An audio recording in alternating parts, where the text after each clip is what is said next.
Good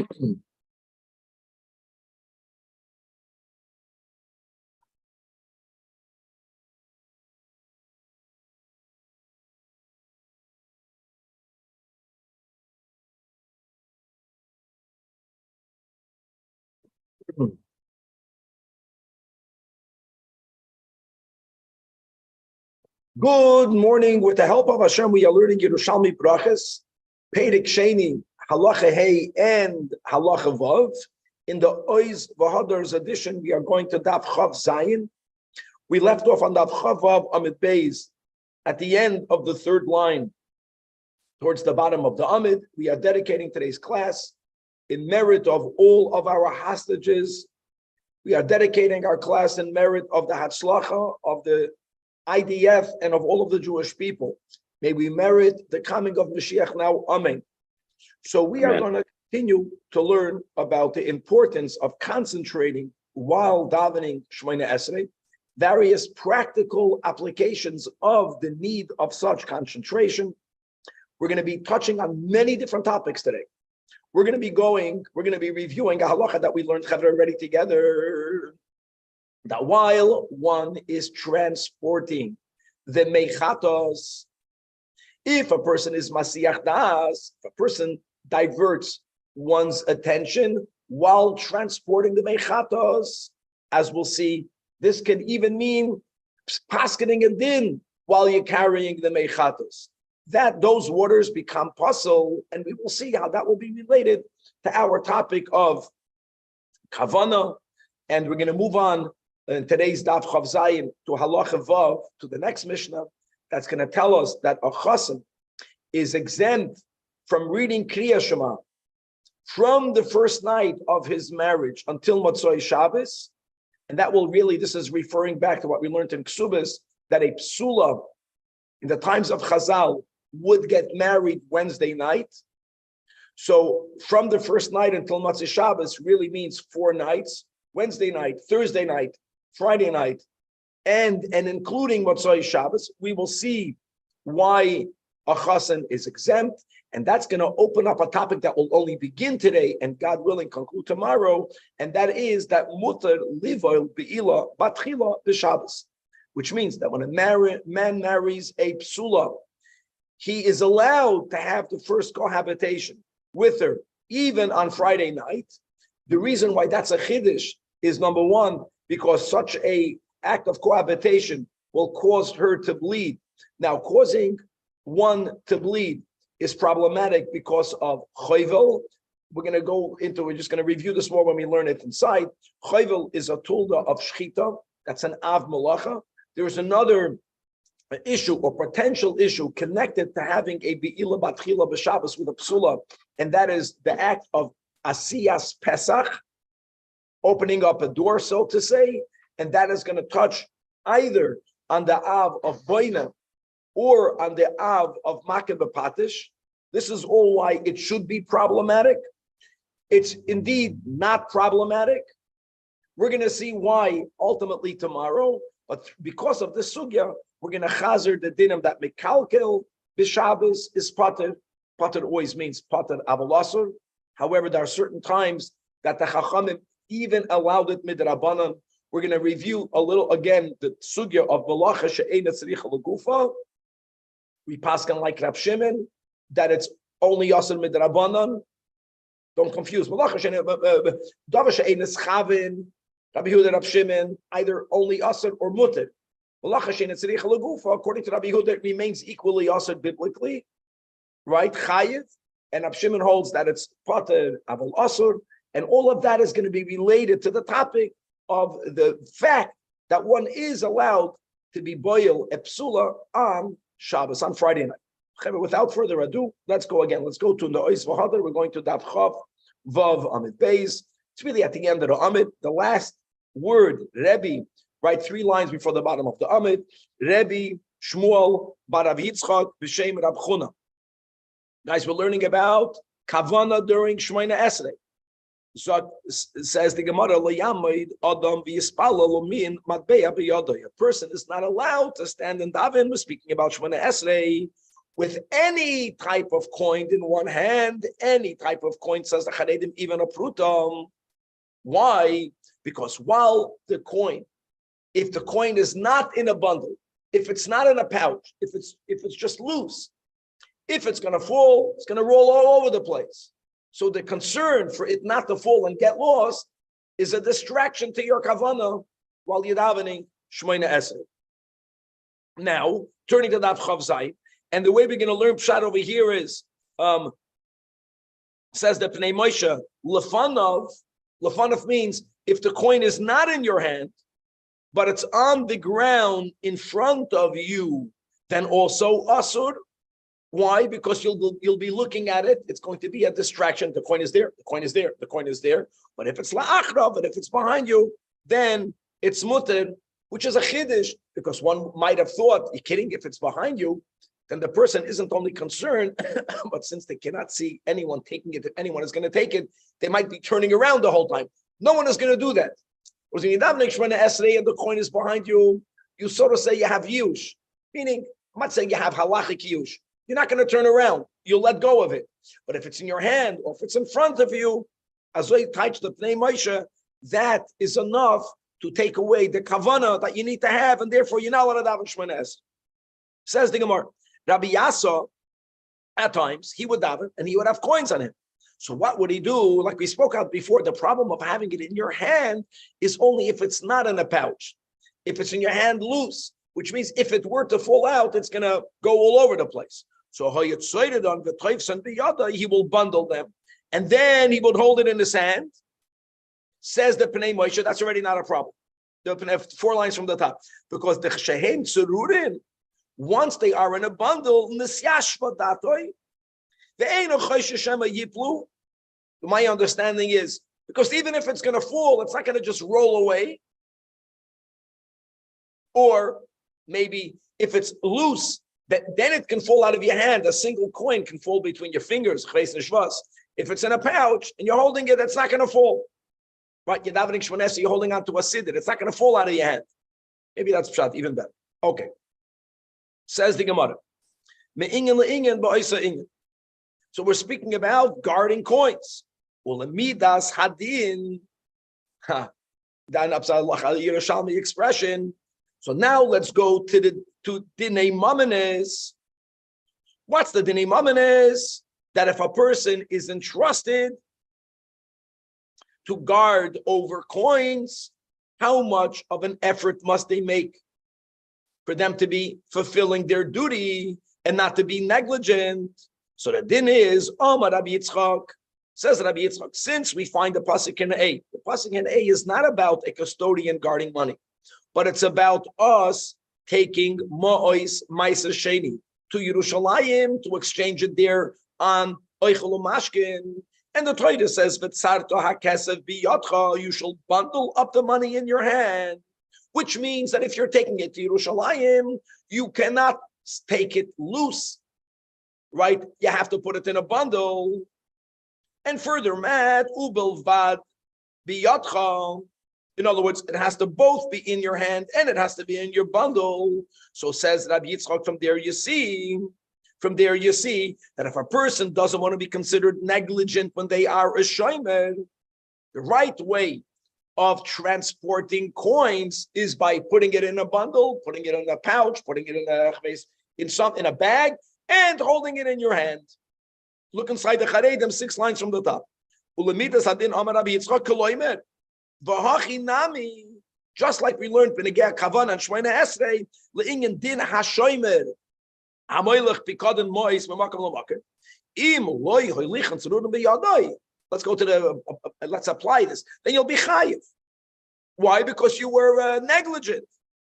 And v'hachinami isim v'bavli even b'sechtas v'avavitzi perikam afkid. And it's not to learn from this pasuk. Beautiful.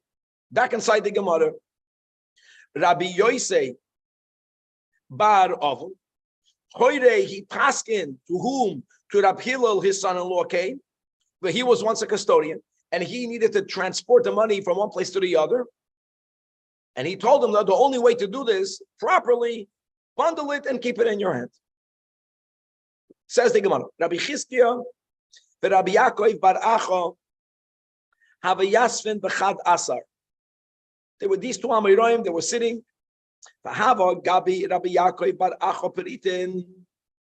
And Yaakov bar Acho, right, the first of these two Amoraim had some peritin, had some frutalach. And Asas into the tzloisa in the time of davening arrived.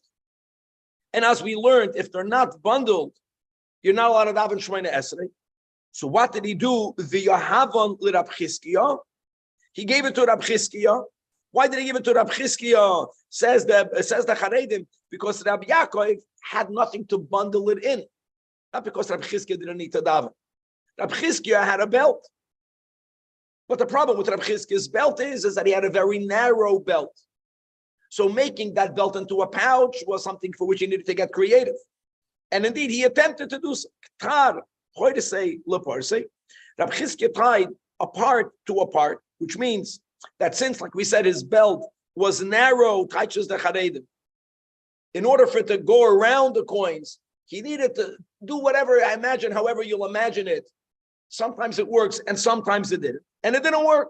And at some point, it got untied, the knots for that technique, that pouch got undone. Va'arak. Not that they made a l'chaim, but va'arak means the coins ran away, means the coins fell out and it got lost. And Rab Chizkiah felt guilty that he lost the coins of Rabbi Yaakov. So Amalei Rabbi Yaakov consoled this chaver by telling him, Uma bidach, what more were you able to do? Look inside the Charedim. That's the way the Charedim teaches the story. Right, 3 lines under the Gemara in the Charedim. Amalei, that's Rabbi Yaakov to Rabbi Chizkiah. Uma biyadach. No, it's Ra Rabbacha. Rabbi Chizkiah. It's interesting, Rabbi Acha, right? So he has another girsa here. We have Rabbi Yaakov, but the mitzvah that Rabbi Chizkiah was in pain. The al ibud haprutos. Now, what was the tsar? The adds a line. He had a tsar, meaning he felt maybe I'm chayv to pay. This tsar, not they ran away. When money's on the ground, it somehow runs away. Choose other people took it. I don't know. They were both davening Shemona Esrei, 2 tzaddikim. It took them 20 minutes to daven Shemona Esrei. By the time they finished, understand the mezonos was gone. Breakfast was gone. So Shema chayv leperoyin. That was the tsar. It was. He was wondering whether he's chayv to pay him back. So Amalei, so Rabbi Yaakov told him, the owner of the money, according to his version of Acha, Al titztayir, don't be in pain. The patarata, the ma hoya biyot chalasois, you did what you could. We were taught a din. You have to bundle it. I didn't have a bundle. I asked you to use your belt. I know your belt is not gavaldi. Whatever was done properly. And if something still goes wrong, what is that called? An oinus. Onusata. So don't have tsar because you're not chayiv. Okay. Now, the Gemara here, the way we're going to learn is going back to that which we learned yesterday on Daf Chavav Amid Beis. We learned a brayso that says that when you're carrying a load, that's behemshach to the Mishnah. The Mishnah spoke about if you're on top of a wall, top of a tree. The brayso spoke about if you're carrying a load. And what did we learn? That for the Shema you could. But for the Shemona Esrei, you can't. Same logic, which is that for Shema you only need kavanah for the pasuk rishon. For Shemona Esrei you need kavanah for the whole thing. But if it's up until 4 kavan, and then the Gemara added, and the Amoira added, and it's properly distributed, so that is not something that will distract you, and then you could have in Shemona Esrei even when the load is on. That is what we learned in the Brais. And the Gemara here is going lehemshach to that Brais. That Omar Rabbi Chanina, af mi shahoyu meimav al ksefai. If someone's waters, we're speaking about mechatos. If someone's mechatos was on one shoulders, and we're going to the same thing, Vlad. It's 4 kabin, not more, and properly distributed. That even by mechatos. Even there, hareze koyre shema, but that's of course, and even mispala. Now you have to understand something, that there's a 2-way direction over here. Up until now, what was the issue then? That if I'm carrying a load, that might take away my kavanah. So what are we saying, Vlad?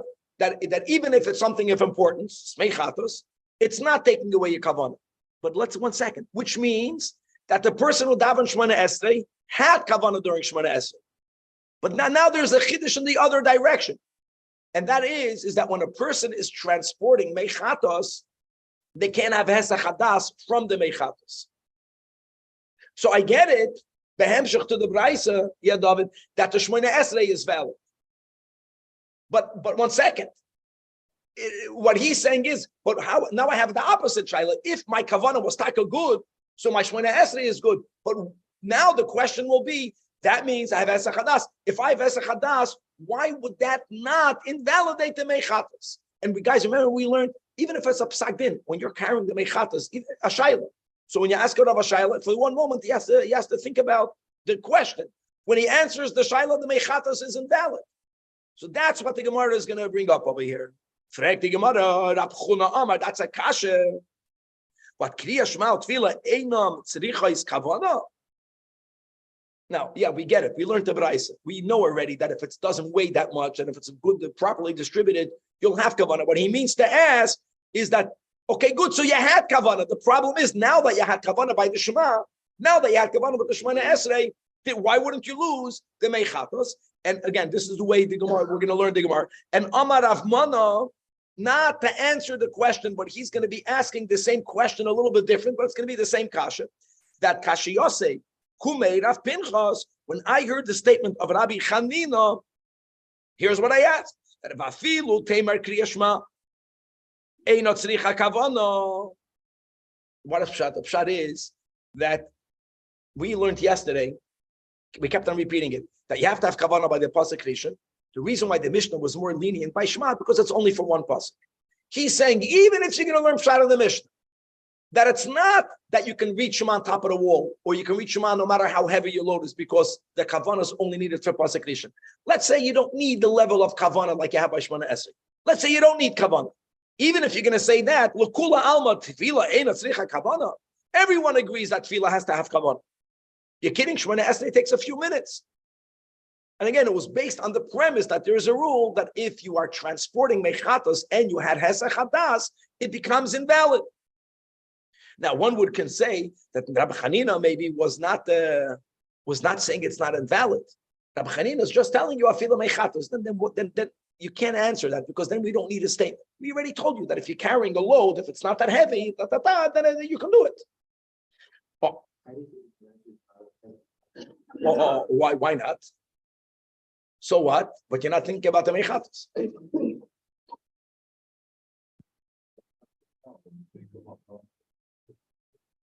I like where you're going, but the Gemara is going to give us information. The answer of the Gemara is not a logical answer. In other words, the whole din that if you have hesach hadas while you're transporting mechatos and validates mechatos is only before the ashes were put on the mayim. It's a fact, and we learned this in the Rama. In other words, when they would take the water out of its source, until when they would put some ashes on it and mix it in. Until that point, and a chanami, if you were to have hesach hadas, even if you're paskening it in, certainly if you're davening Shemona Esrei, even if you're saying the Shema, it would invalidate it.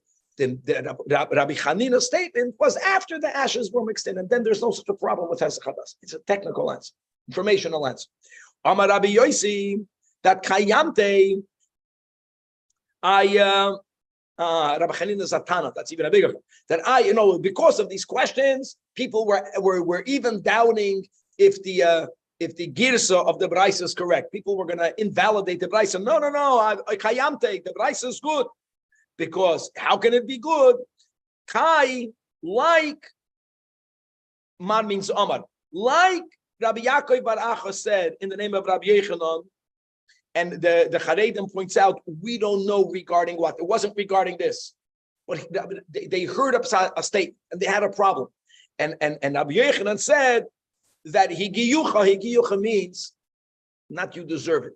Higiyucha means that this forces us to reach a certain conclusion. Rabbi Yechanan made that statement elsewhere. Again, we don't know where that elsewhere is. But what did he say? That soif malachas hamayim, that statement only works when it's soif malachas hamayim. And like we just spoke out, chilas malachas hamayim, What it means from when you draw the water, mechatos, until when you mix it with the ashes. Soif melechas hamayim means after it's good to sprinkle. Just the water is not good enough. You have to have the water, then you have to put the ashes. That just like Rabbi Yochanan resolved another problem by answering that statement that you're trying to ask on, no, that's soif melechas hamayim, and there we have no issue with hesech hadas. The same answer will be over here. Okay, turning to the Chav Zayin Amud Beis. That what? Now here we have a machlokes charedim and Pnei Moshe. But let's go. Let's start. That what she'eina michuvarim devar Torah. Michuvarim means white. White means clean. Clean in our context means that if you had hesech hadas, it's no longer clean. In other words, you're not allowed hesech hadas. That it doesn't need to be clean. Devar Torah. By biblical law, soif melechas hamayim has no issue. Devar Torah with hesech hadas. Let's read the side of Charedim, 2 lines from the top. She'eino michuvarim devar Torah koloimer ein lanu raya min haTorah. Sha'achar hatolas or efer still yesh tzorech sheyu hamayim michuvarim koloimer nikiyim umelubanim hesech hadas hapoisel mashcher hamayim kol efer. No. The whole source that we have, Benigeya, the importance of not having hesech hadas, that was never when the ashes were mixed in. So according to the Charedim, when the Gemara says devar Torah, it doesn't mean that midrabanan you do have a problem. No, it means it's not a problem at all. However, the Pnei Moshe understands different. The Pnei Moshe understands. Number one, number two. Number one, yeah, you're right. Number one, the same concept that Rabbi Yochanan already said that the whole source of hesech hadas was only tchilas melachas hamayim. Midoi raisa. Once you mix the ashes, I don't care if you have hesech hadas, but only midoi raisa.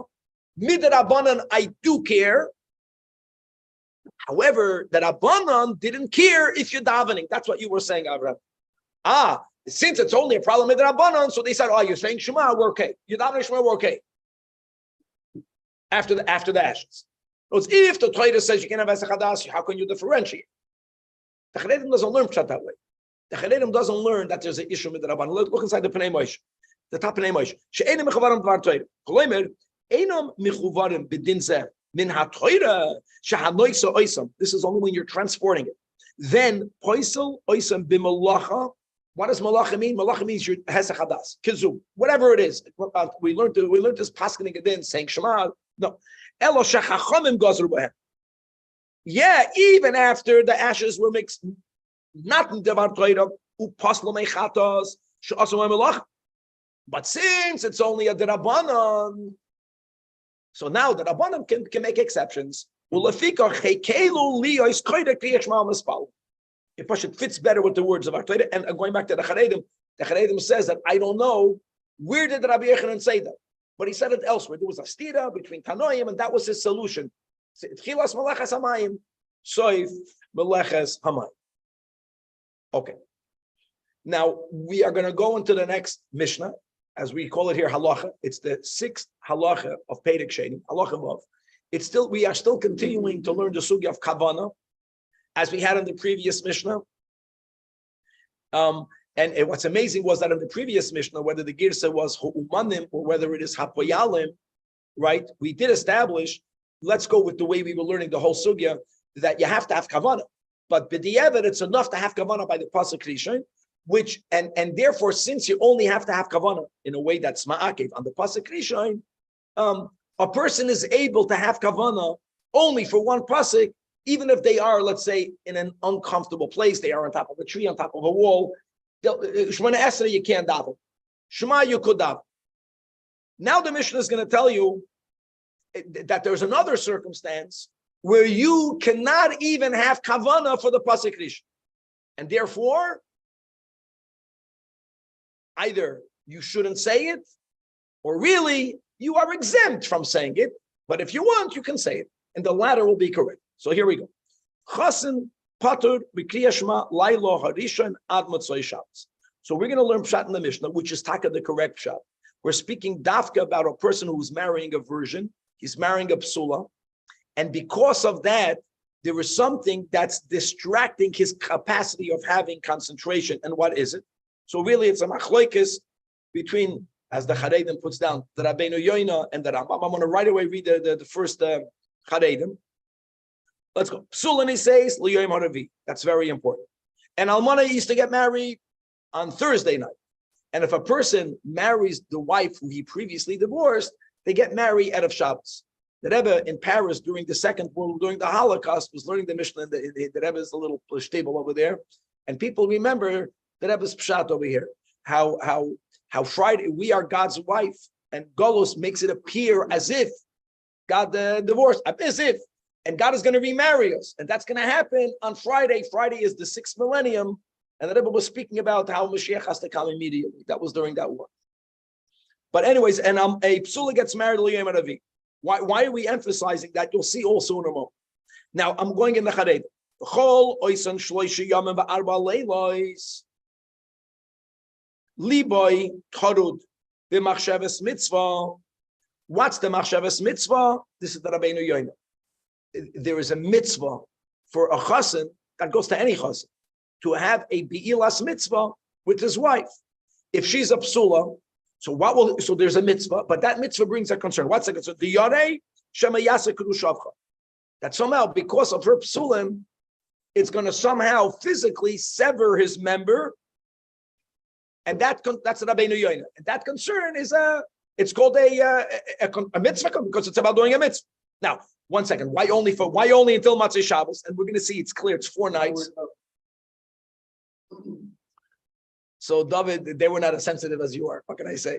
They were sensitive. So Avol Achar Avur Zman. 1 second. Now, I want to make it clear. The exemption of Shema is only prior to the cohabitation.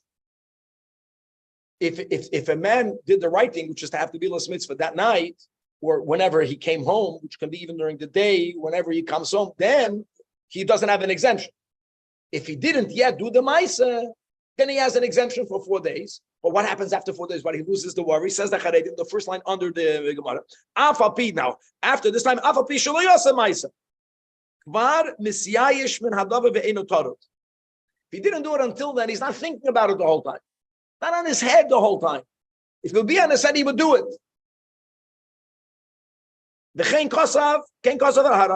However, the Rambam says no. That his worry is, he's worried that he might not find her to be a psula. That is what his worry is. And the same logic, and after 4 days, since Liboy Gaspa, that means he becomes already closer to her because they're married, he doesn't care that much.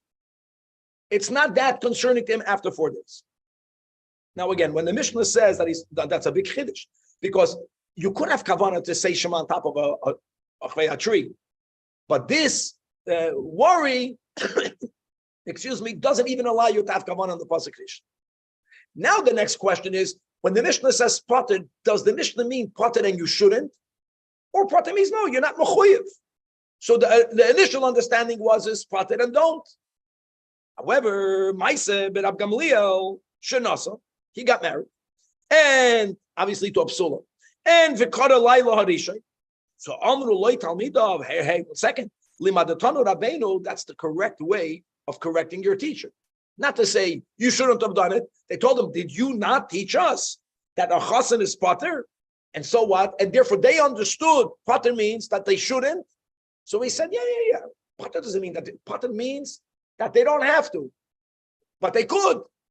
Amalahem eini shoymeya lochem levatel mimenu malchus shemayim. How great is that expression? I won't listen to your suggestion of not accepting Kabbalah Soil Malchus Shemaim, even for 1 moment.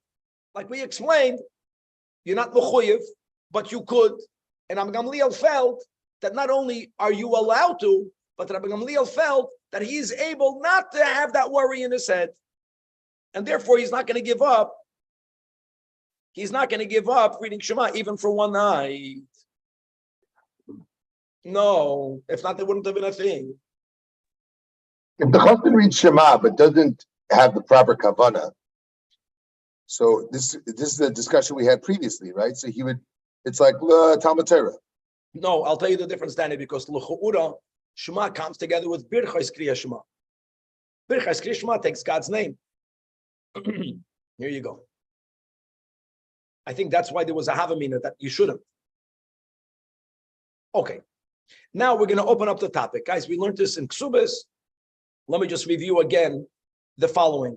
That a man having the Be'ilas mitzvah with a psula will make her bleed, and it will also, he will open up the Pesach. Let's use the words of Chazal.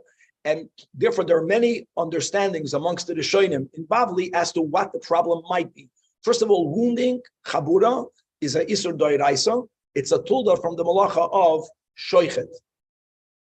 Right? You're taking blood out, you're taking the neshama out. Doesn't matter if you're killing the person or if you're just drawing out some blood. That goes both on a human being, this goes on an animal. You cannot wound someone on Shabbos.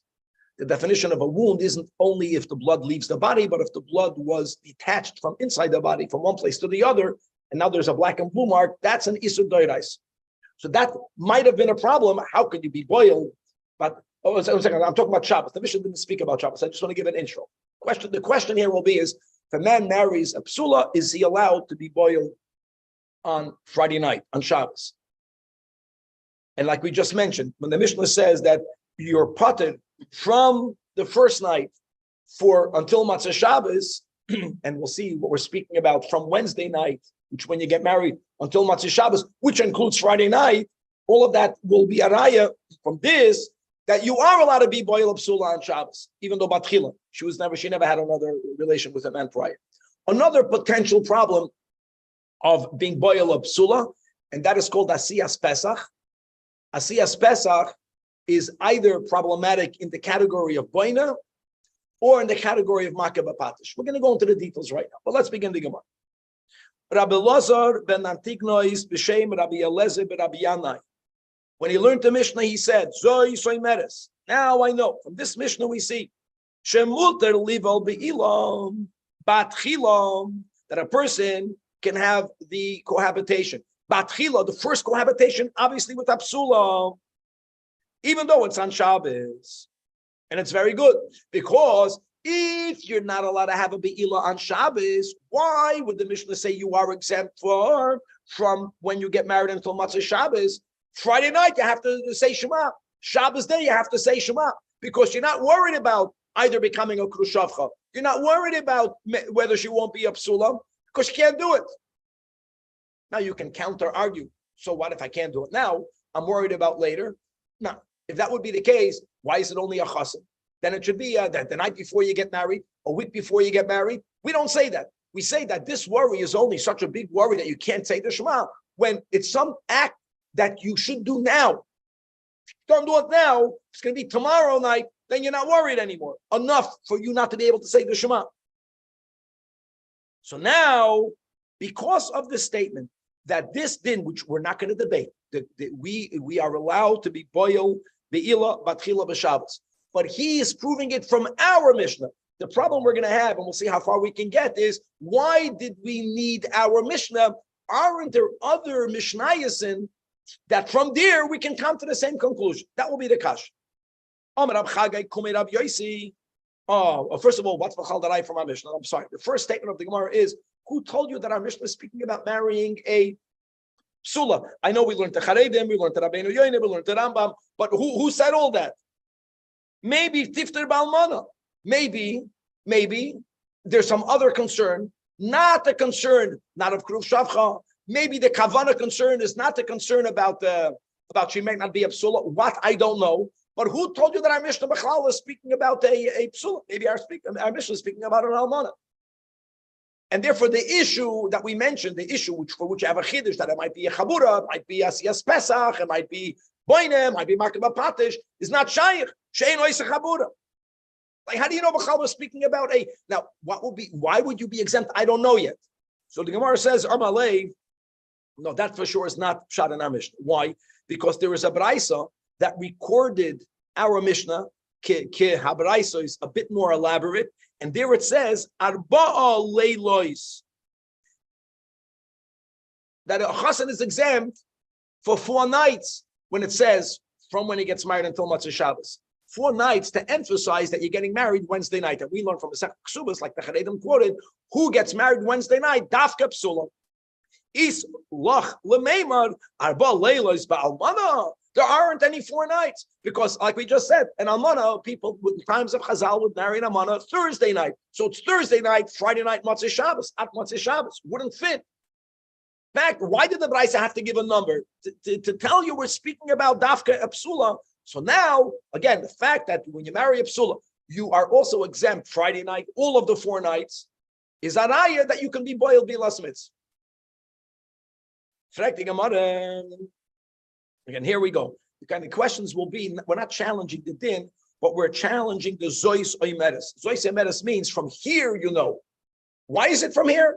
I'm going to show you other sources. You can also know it from there. We're not asking on the din, we're asking on the exclusivity of the source.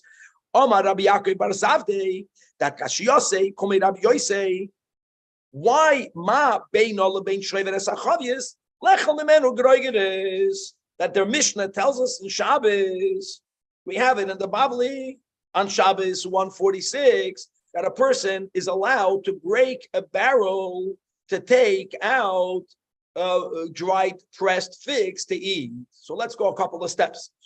Step number 1 is that any destructive act, any act of kilkul, which is takadadin by the chavias, Gemara is going to speak about that. You are allowed to break open a container to take food out. That's the din. That's if you don't open it in a way where you want the opening to be a proper opening. You open it in a disorganized way. You break it open. Mekalkel b'Shabbos. I know there are 3 exceptions, but the rule is already not asur midoraisa. It's called mekalkel b'Shabbos is pater. Yes, mekalkel b'Shabbos is pater avol asur, but when it comes to eating, because of the oinik Shabbos, it's not even a problem in the Rabbana. Okay. So let's read inside the Charedim Gavaldik, 3 lines before the end of the Amid. Because of they don't listen, the Afagav them a calculation the Rabbanon Miyaika. However, Hachem Mishum Tzoidech, the Tzoidech is eating. Then not only is it not Doirais, it's mutter. And the Hachinami. So the analogy is, what's the problem? The problem is the man is doing an act of kilkul. Why is it an act of kilkul? So this depends how you look at it. In the kasha of the Gemara is that it's more advantageous for a woman to be a psula. Let's say that he's taking away the commodity of her virginity, if you can use those words. That's the kasha. So she's losing her psula. So that's an act of kilkul. I hold on, but it should be asur midrabanan. For eating, it's mutter. And we find, says the Charedim, from the expression that Yosef HaTzadik, when he was being tempted by Potiphera, by the wife of Potiphera, so he says that how can I do such an immoral act when my master entrusts me with everything that he has? Ki im halechem asher hu oichel. And that expression, ki im halechem asher hu oichel, was really a lashon nikiyah of an act of cohabitation. Because I'm not going to do that. So the fact that you see in the Torah that an act of cohabitation is also called eating, so just like for eating, it's even mutter. So mikilkul is he's taking away her virginity. It's a kilkul, and it should be mutter because he's eating, because of the act, because of the pleasure of the act, or however you're going to call it, Tzorech Shabbos of Oinik Shabbos. So why do I have to have our Mishnah Zoishem Eres? I would know it by learning the din that when you break a barrel, you're mutter. So Amalei Rabbi Yosef responds, Umoir de Basro. Hold on. You're quoting me a Mishnah. Why didn't you read the continuation of that Mishnah? That Mishnah says, which is quite amazing. In other words, when you break open a barrel, if you do it in a symmetrical way, now you have a proper cask with an opening, then it's also midoiraisa. And basically what he's answering is that I disagree with you. That having an act, a bia with a psula, is an act of kilkul. No. A person wants for her to be a ba'ula. Why does a person want for her to be a ba'ula? Actually, because, there's a chazal that says that a woman cannot even get pregnant On the first Be'ila, we learned this in Chumash Rashi, also by Loit. There's exceptions to that. A man wants to have a normal relationship with his wife. There's another Chazal that says that Ein Ishar Keresas Bris, a woman only makes her covenant with the man that made her. In other words, it's not an act of kilkel. She's losing her virginity, but there's an upside to it. She's making a proper Pesach. Now he can live with her Kedarach Kol Haaretz. Now she can get pregnant. Now she's going to be connected to him. So Adarabah, from that din, she would be compared to the latter part of the Mishnah of the person who's making a symmetrical opening. He wants the Pesach in the barrel. Since he wants it, therefore, without our Mishnah, we would say that it's us. Next kash. What's bothering you? What's Gavaldi? So for it to be mutter or for the figs, we need an asymmetrical to break the barrel. When you open up your symmetrical means what's your intent? The Havamina was based that the person she was a virgin, now she's losing it. It's an act of kilkel. The Gemara answers, no, it's not an act of kilkel. The guy wants to have a lasting opening. He wants it to be open. Like we quoted. If you want it to be open and you plan to reuse it, then it's awesome. B'diuk. Now, the next kasha of the Gemara, let's see if we can get another 2 minutes in, is that I know that we have the answer of Rabbi Yossi or Rabbi Yasa. Once you have that answer, the next kasha doesn't exist. We know that. So the next Amoira, who asked against the Zoysoy Meres, also did it on the premise that he doesn't yet accept. He didn't know this concept that going from a psula to a ba'ula is not to be viewed as an act of kill. But he's coming from another angle. No, let's take away Rabbi Yossi's answer because that will also answer this question. What's his kasha? Rabbi Yitzchak bara Mesharshiyam Makshe, he asked it from the next mission. Uma beinam lamapis mursa b'Shabbos. How great is that? So what's the din of a mapis mursa b'Shabbos? So let me give you a quick yesod. If a person has a pimple and there's pus in it, and it's giving them tsar, and they want to break it open in order to remove the pus.